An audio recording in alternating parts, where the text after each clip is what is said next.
Good morning, everybody. It's Monday, August 24th, and my name is Sharon Cardos. Welcome to my channel. If this is your first time here, I am a middle school math teacher, currently teaching 7th grade math, but I've taught it all, pretty much almost every subject and every grade level, 3rd through 8th grade actually, but right now just 7th grade math. So I wanted to start today by recommending, if you have not tried this yet, these are terrific. This is just like a mini little crock pot, and you can bring soup, chili, whatever you have, leftovers, and it keeps your food warm. And you just plug it in right by your desk, and then I take mine home every day and wash it, but it works really well. And by the time lunch rolls around, I have a hot meal, okay? And it's easy to clean and it's great. So if you haven't tried the mini crock pot, you should check it out. This one I got on Amazon, so great deal. And they come in different colors, so cute. And lots of times it just tastes better than something that you heat up in the microwave. And I don't know about your microwave at school, but nobody cleans ours and it looks disgusting, and I just don't like putting my food in there. So I think that's going to be one of my acts of service this week, is to clean the microwave in the teacher workroom, just because I can't take it anymore. So it's the 3rd week of school for me. We've been in school 2.5 weeks. So I am almost finished with all those beginning of the year type things that you have to do. Your PDs online, putting their names on all their binders. You can see how I have their binders organized over there. They're by period. We worked on that some last week, the week before. So just all that beginning of the year stuff that you have to do. So we're actually getting to a really good spot right now. So I've been working on getting to know my students a little bit. So I wanted to talk about that, because one of the things that I know beginning of the year teacher mistakes happen a lot, and one of the things that beginning teachers do is that they are too friendly at the beginning of the year. Now, I'm not saying you never smile. I smile at my students all the time. We joke around, I stand at the door, I greet them every day. Even in class, we have some fun moments.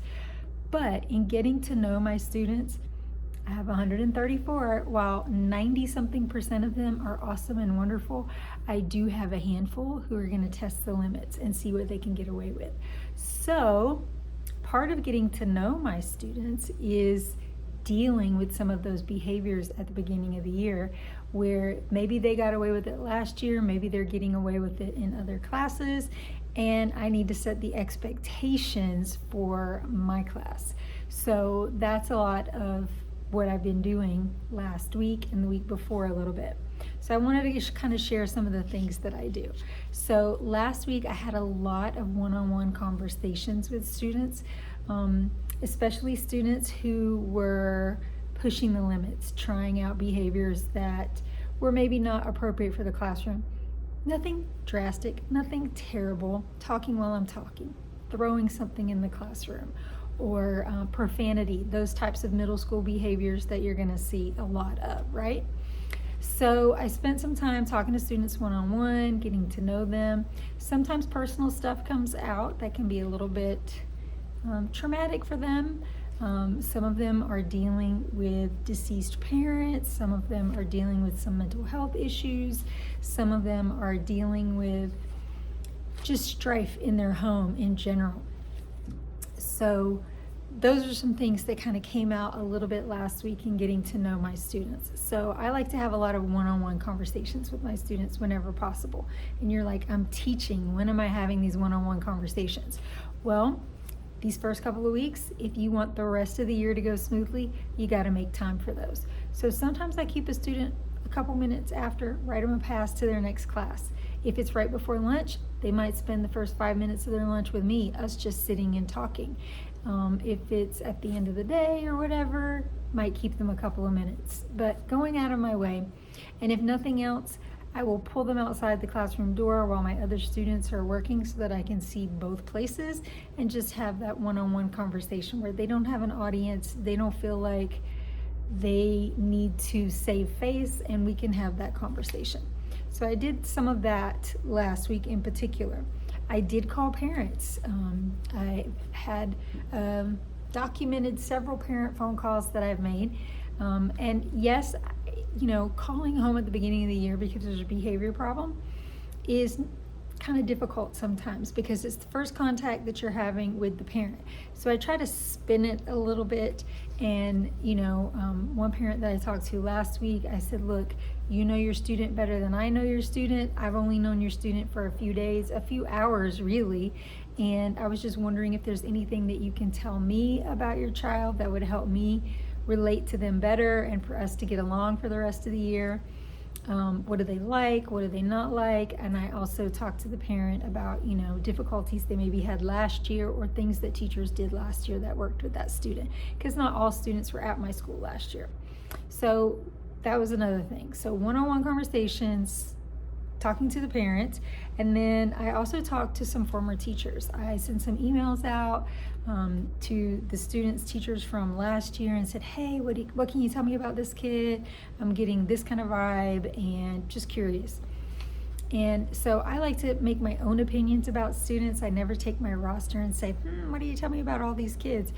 But I do, when I can see that there's an issue coming up, I do like to ask former teachers, how are they in your math class last year?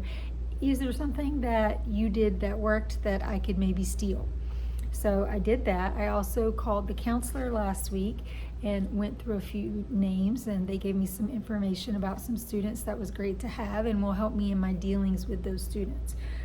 So one-on-one conversations, talking to the parents, talking to the former teachers, and talking to our counselor. And I'm just going to tell you all of those things, document, document, document.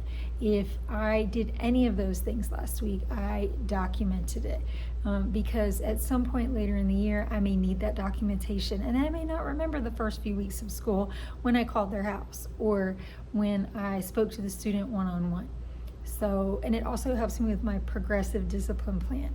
And there is a whole video on my progressive discipline plan if you're interested. So yeah, that was one of the main things I did last week. As far as actual academics and work, Monday we did what's called the STAR test. It's not like the Texas STAR test. This is a different STAR test. So we had to do that, and they worked on that. And then Tuesday, I actually had a guest teacher. I know, it was like the second week of school, second and a half week of school, and I had a guest teacher. But I have a lot of medical issues, dealing with some autoimmune issues, and I had to go and have a procedure done. And when you gotta go, you gotta go. Your health is more important than anything else. So if I don't have my health, I can't show up here every day. It's kind of a catch-22. You need to be healthy so you can work and have your insurance so that then you can go to all the doctor's appointments. But that went really well. I did have a sub.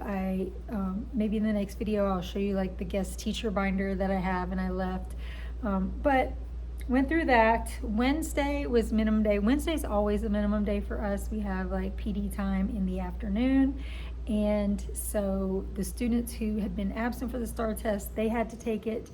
And the students who had already finished, they took the ALEC, they were working on their ALECs, which goes with our Reveal Holt math program. So they were working on their 10 topics that they had to do for the month of August. Now, one of the things I've found, if you have students who will like put their head down on their desk and like refuse to take a test because they don't see the point in it, one thing I do is I give students points just for completing the test, especially if it's not like a district exam. If it's not a test for me, it's something that's for the district. It is a district exam. They know they're going to get points just for completing it, and it's going to help their grade. And we talk about, different ways that administrators may use that information, and teachers may use that information, and counselors may use that information from the test. So encouraging them to do their best, but also giving them some points for spending a whole period working on math problems.